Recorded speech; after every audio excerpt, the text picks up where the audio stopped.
معزز خواتین و حضرات اور جناب صاحب صدر کی اجازت سے یہ میں کچھ صرف ایک صفحے کا ہے، زیادہ نہیں ہے، بہت مختصر ہے۔ امجد مرزا کے 40 افسانے۔ اردو افسانہ نگاری کی روایت خاصی پرانی ہے۔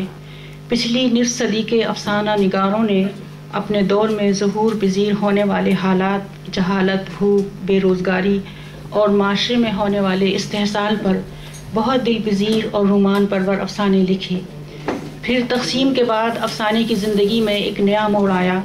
ترقی پسند افسانہ نگاروں نے افسانے کو ایک نئی جہت سے آشنا کیا، اور پھر 60 اور 70 کی دہائی میں نقل وطن کرنے والے برطانیہ میں آباد لکھاریوں نے ایک نئی سمت کا آغاز کیا اور اجنبی ملک کی تہذیب و ثقافت کے نئے معاشرے کے تجربات اور مشاہدات کو اپنے فن کا موضوع بنایا، اور بہت اچھے افسانے لکھے گئے۔ ان تمام لکھنے والوں میں ایک اہم نام امجد مرزا کا بھی ہے۔ انہوں نے بہت تھوڑے عرصے میں برطانیہ کی ادبی زندگی میں ایک معتبر مقام حاصل کر لیا ہے۔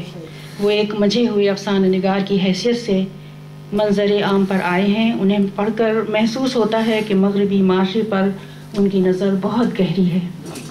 اسکولوں میں جنسی تعلیم، ٹیلی ویژن، انٹرنیٹ اور معاشرے میں کھلے عام جنسی بے راہ روی نقل مکانی کرنے والوں کی نئی نسل کو بہت متاثر کر رہی ہے، جبکہ پہلی اور دوسری نسل بھی اس سے متاثر نظر آتی ہے۔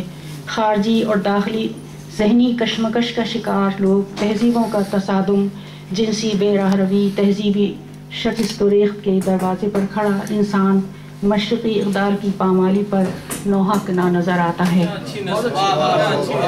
امجد مرزا کے افسانے پچھلی نسل کے زخموں پر نشتر زنی کر رہے ہیں۔ چند دنیاوی آسائشوں کے بدلے کیا کھویا اور کیا پایا، یہ ایک اہم سوال ہے جو ہمارے ذہنوں کو جھنجھوڑتا ہے۔ افسانہ نگار کا کام مسائل، برائیوں اور دکھوں کی نشاندہی کرنا ہے، مسئلے کا حل اس کے پاس نہیں ہے۔ امجد مرزا کی تمام کہانیاں فکر انگیز ہیں اور دیر تک ذہن کا پیچھا کرتی ہیں اور ہمارے احساسات پر کوڑے لگاتی ہیں، اور یہ بھی کہانی کی بڑی خوبی ہے۔ ان کی بعض مختصر ترین کہانیاں سادہ الفاظ میں لکھے اور چھوٹے چھوٹے جملے بڑے بڑے مسائل کی نشاندہی کرتے ہیں، اور یہ ایک بہت بڑی بات ہے۔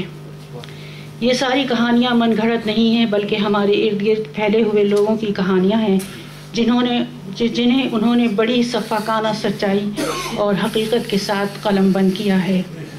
میکسم گور کا قول ہے کہ ماضی کے بت پوجنے والے شاعروں، حال کی برائیوں کو چھپانے والے ادیبوں، مستقبل پر تاریکی کا پردہ ڈالنے والے افسانہ نگاروں، مٹ جاؤ ورنہ تاریخ تمہیں مٹا دے گی۔ واہ واہ واہ۔ امجد مرزا کی 10 کتابیں میرے خیال 12 کتابیں 11 منظر عام پر آ چکی ہیں۔ یہ ان کی 11ویں کتاب ہے۔ ان کے قلم کی تیز رفتاری اور ذہنی اپج پر واقعی مجھے بہت رشک آتا ہے۔ ایسے بسیار نویس افسانہ نگار کی موجودگی میں اب کون کہہ سکتا ہے کہ اردو زبان پر زوال آ رہا ہے؟ خدا کرے ان کا یہ قلم اردو ادب کی ترقی کے لیے اسی تیز رفتاری سے گامزن رہے۔ آمین آمین۔